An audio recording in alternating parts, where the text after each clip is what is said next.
Canolbarth Cymru, mae cymunedau yn gwynebu newid yn y diwedd ynni. Mae galw am drydan yn codi. Mae grid trydan dan bwysau, ac mae cymunedau gwledig yn aml iawn yn cael ei gadael ar ôl y trawsnewidiad i zero net. Ond beth petai cymunedau yn gallu gynhyrchu, storio a rhannu ei ynni gan eu hunain. Mae harfest cam 2 yn dod â partneriaeth ar draws Canolbarth Cymru gyda'i gilydd i greu model newydd ar gyfer ynni gwledig.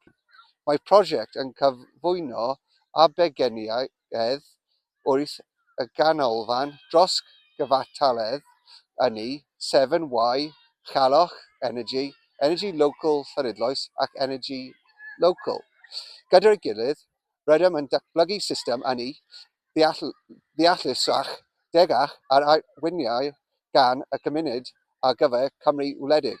Tai bysynau cynhyrchu adnewyddadwy, stori parti a technolegau hyblyg i gyd yn gweithio gyda'i gilydd fel ecosystem egni lleol cyd-llynol.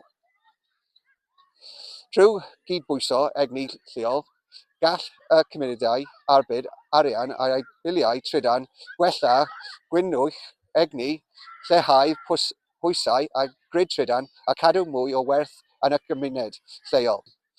Rydym wedi darparu ymgystylliad crych gyda cymuned i cefnogi, recrwtio a chofrestru cyfranogwr. Mae wedi cefnogi gosod systemau solar a storio batri a draws cartrefi, adeiladau cymunedol a busnesau yn Llanidloes.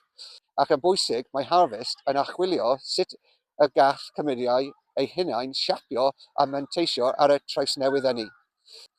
Nid yw harfest yn ymwneud â thechnoleg yn unig, mae ymwneud â phobl. Bydd y ddysgu o Llanidloes yn helpu i siapio systemau ynni cymunedol ar draws Canolbarth Cymru a thu hwnt. Ni fydd system ynni dyfodol yn cael ei adeiladu gan seilwaith yn unig. Fe ei adeiladu gan cymunedau, mae harfest cyfnod 2 yn helpu i ddangos sut allai dyfodol hwn edrych yn fwy clyfar, fwy teg, lleol.